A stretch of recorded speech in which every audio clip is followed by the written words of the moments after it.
আসসালামু আলাইকুম। তোমরা অনেকেই জানতে চাচ্ছ ভাইয়া জগন্নাথকে গুচ্ছে থাকবে আদৌ নাকি থাকবে না? ভাইয়া মোটামুটি এক ধরনের শিওর যে হচ্ছে জগন্নাথ আলাদাই পরীক্ষা নিবে।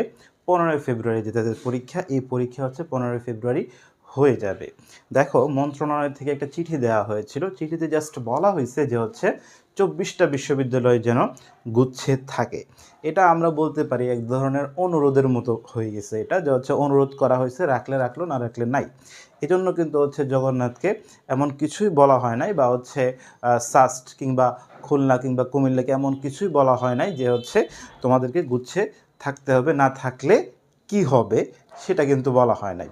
তো জাস্ট একটা রিমাইন্ডার দিছে যে তোমাদেরকে গুচ্ছ থাকতে হবে। আমার মনে হয় না যে হচ্ছে এই বিষয়টা জগন্নাথ মানবে। জগন্নাথ এখন সুযোগ পেয়েছে যে গুচ্ছ থেকে বের হয়ে আলাদা পরীক্ষা নেওয়ার।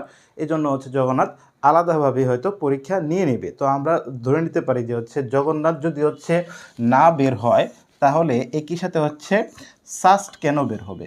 সাস্ট বলবে যে জগন্নাথ যেহেতু বের হয় নাই তাহলে আমরাও বের হবে না।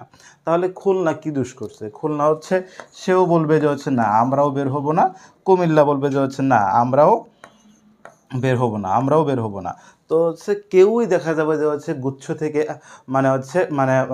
গুচ্ছে আর ফিরে আসবে না। সো দেখা যাবে যে হচ্ছে সেমভাবে গুচ্ছের থেকে যারা বের হয়ে গেছে এরা আলাদাভাবেই হচ্ছে পরীক্ষা নেওয়ার চেষ্টা করবে এবং পরীক্ষা নিবে আলাদাভাবে।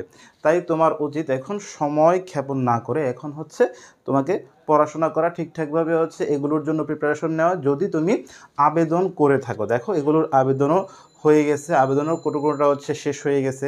তো আবার হচ্ছে পরীক্ষা অবশ্য নিকটে চলে আসছে। এই জায়গাটায় হচ্ছে আর এই বিষয়গুলো চেঞ্জ করে আবার গুচ্ছে যাওয়াটা একদমই হচ্ছে ইম্পসিবল বলা চলে।